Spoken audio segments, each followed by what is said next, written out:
अस्सलाम वालेकुम। आज की लैब में हम बनाएंगे transistor as a amplifier. Last में हमने चेक किया था कि ट्रांजिस्टर को हम किस तरह चेक करते हैं, इसके टर्मिनल कैसे चेक करते हैं, इसके टर्मिनल को आइडेंटिफाई कैसे करते हैं, एमीटर, बेस एंड कलेक्टर, और देन इस ट्रांजिस्टर की बाइसिंग कैसे करते हैं, जिसमें एमीटर बेस जंक्शन को फॉरवर्ड बाइस करते हैं और कलेक्टर बेस जंक्शन को रिवर्स बाइस करते हैं। सो आज हम डिस्कस करेंगे कि हम कॉमन एमीटर एम्पलीफायर को किस तरह डिज़ाइन करेंगे। उसके लिए हमें जो कंपोनेंट्स रिक्वायर हैं वो फर्स्ट ऑफ ऑल ट्रांजिस्टर है 2N3904 NPN टाइप का है, आपके रेजिस्टर और कैपेसिटर की डिफरेंट वैल्यूज के हैं, और हमने क्या उसमें हम उसकी डीसी लोड लाइन और क्यू पॉइंट को हम एनालाइज करेंगे और देखेंगे कि कॉमन एमिटर ट्रांजिस्टर की डिफरेंट कैरेक्टरिस्टिक क्या है।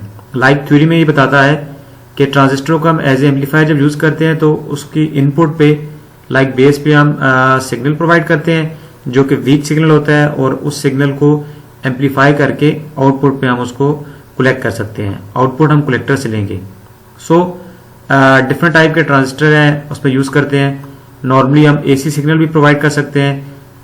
अब यहाँ पर हमने एसी सिग्नल देना होगा तो हम उसको बाय यूजिंग फंक्शन जनरेटर से हम अप्लाई करेंगे। सो हम देखेंगे कि पॉजिटिव हाफ साइकिल में और नेगेटिव हाफ साइकिल के केस में आपकी एम्पलीफिकेशन और कॉमन एमिटर जो एम्पलीफायर की कैरेक्टरिस्टिक है वो क्या एनालाइज होती हैं। सो इसमें एक चीज और है कॉमन एमिटर एम्पलीफायर में कि आपके नॉर्मली बाईपोलर जो जंक्शन ट्रांजिस्टर है इसको हम एज ए वोल्टेज एम्पलीफायर भी कह सकते हैं और इसको हम पावर एम्पलीफायर भी कहते हैं। सो जब आप इनपुट अप्लाई करेंगे इसकी बेस टर्मिनल पे और आउटपुट कलेक्ट करेंगे कलेक्टर टर्मिनल पे, और इसका एमिटर जो है वो इनपुट और आउटपुट के साथ कॉमन होगा। ये देख लें, आप इनपुट जहां पर अप्लाई कर रहे हैं, ये जो वी इन है ये आपने बाय यूजिंग फंक्शन जनरेटर से अप्लाई करनी है। ये कपलिंग कैपेसिटर है, इसकी वैल्यू भी आप कुछ यूज कर सकते हैं। R1 R2 की वैल्यू भी आपको अभी सर्किट में बता दी जाएगी। RL आपके लोड की वैल्यू है, RE मीटर रेजिस्टेंस, ये आपके कैपेसिटर जो लगे हैं ये कपलिंग कैपेसिटर हैं, ये आपका NPN ट्रांजिस्टर है, और ये डिफरेंस आपने वोल्टेजेस जहां मेजर करनी होगी। सो हम देखते हैं कि R1 और R2 की जो वैल्यू है आपका वोल्टेज डिवाइडर सर्किट है, इसको नॉर्मली हम कैलकुलेट भी करते हैं, लेकिन यहाँ पर हमने अब कैलकुलेशन तो नहीं करनी, तो हम सपोज वैल्यू जो कि नॉर्मली सर्किट में यूज होती हैं हम वहां पर एज्यूम करके इस सर्किट को एनालाइज करेंगे।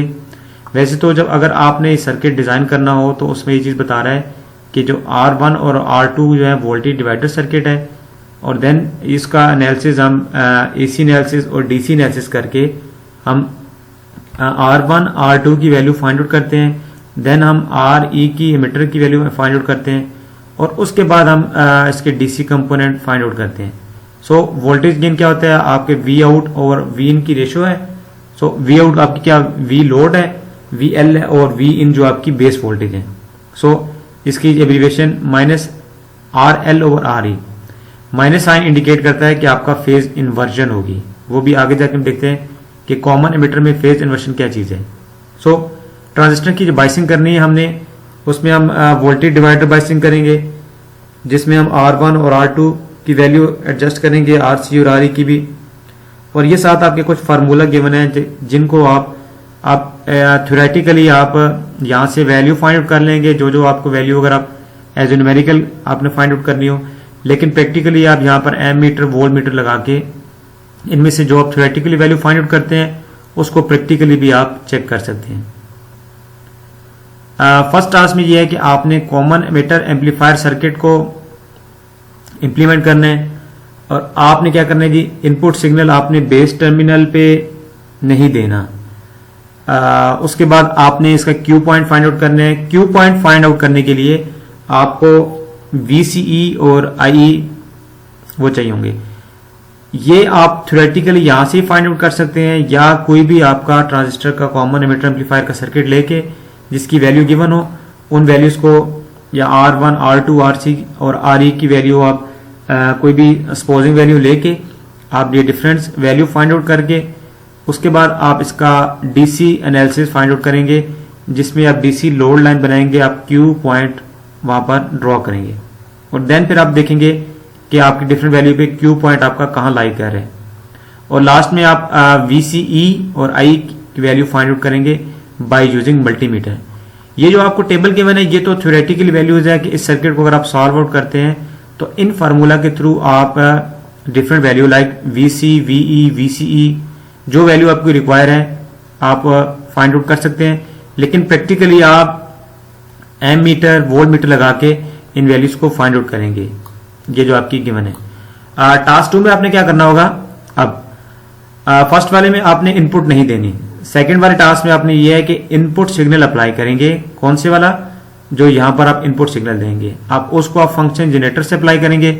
उसकी रेंज क्या होगी आपकी 20 millivolt peak to peak and 1 kilowatt. जब आप फंक्शन जनरेटर से सिग्नल सेट करेंगे तो आप अगर इसको प्रोटीज में आप डिजाइन करते हैं तो आप फंक्शन जनरेटर पे राइट क्लिक करके इसकी प्रॉपर्टीज में जाके वहां से इसकी वोल्टेजेस और फ्रीक्वेंसी की वैल्यू सेट कर देंगे, और देन उसके बाद आप इसी चीज को पहले ऑसिलोस्कोप पे चेक करेंगे कि जो आपने वैल्यू सेट की है क्या एग्जैक्ट वही value 20 millivolt peak to peak और 1 किलोवाट साइकिल की आपकी इनपुट आ रही है। देन आप उसको इनपुट पे अप्लाई करेंगे बेस पे।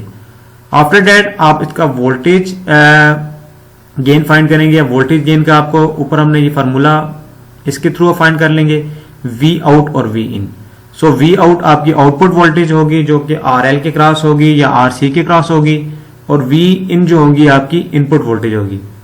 और देन आप इसको पहले मल्टीमीटर से मेजर करेंगे और आफ्टर दैट आप इसको ऑसिलोस्कोप से भी वेरीफाई करेंगे। उसके बाद आपने करंट गेन क्या होता है कि output current over input current, आपने बीटा फाइंड करना है, उससे भी आप मल्टीमीटर लगा के IC और IB फाइंड करेंगे। देन आफ्टर दैट आप ये है कि जो इनपुट आपने अप्लाई किया है उसमें कुछ voltages 2 millivolt peak to peak to 1 volt peak to peak, आप पहले 20 मिली वोल्ट आपने ली थी, उसके बाद आप चेंज करेंगे 0.2 मिली वोल्ट से लेकर 1 वोल्ट के डिफरेंट आप स्टेप्स उसको अप्लाई करके फ्रीक्वेंसी आप सेम रखेंगे और डिफरेंट आप ये वोल्टेज अप्लाई करके इसका आप टेबल बना लेंगे।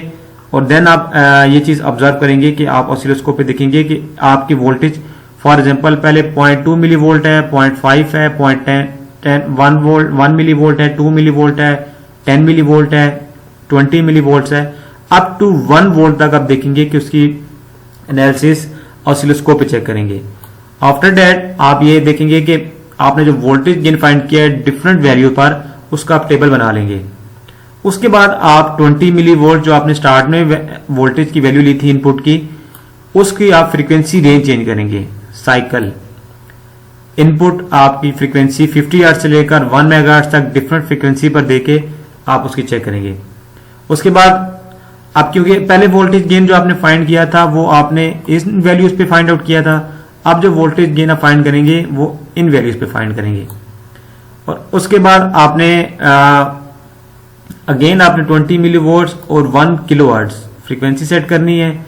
और उसके बाद आपने क्या करना है कि आपने जो ये बाईपास कैपेसिटर लगाए हुए हैं उसका देखना है कि उसको अगर रिमूव करते हैं, जो ये आपके बाईपास कैपेसिटर लगे हुए हैं ये वाला, अगर आप इनको रिमूव करते हैं, ये तो कपलिंग कैपेसिटर है, और बाईपास कैपेसिटर को जब रिमूव करते हैं, नॉर्मली कैपेसिटर का काम फिल्टरिंग करना होता है, AC के लिए शॉर्ट होता है और DC के लिए ओपन होता है, तो आप इन कैपेसिटर को भी रिमूव करके देखेंगे कि इसकी आउटपुट पे क्या इफेक्ट आता है। आपने मल्टीमीटर यहां पर भी लगा ले, आप हर एक ब्रांच के थ्रू एमीटर लगा लें, इसके अक्रॉस जहां पर आपने आउटपुट लेनी है यहां पर मल्टीमीटर लगा लें।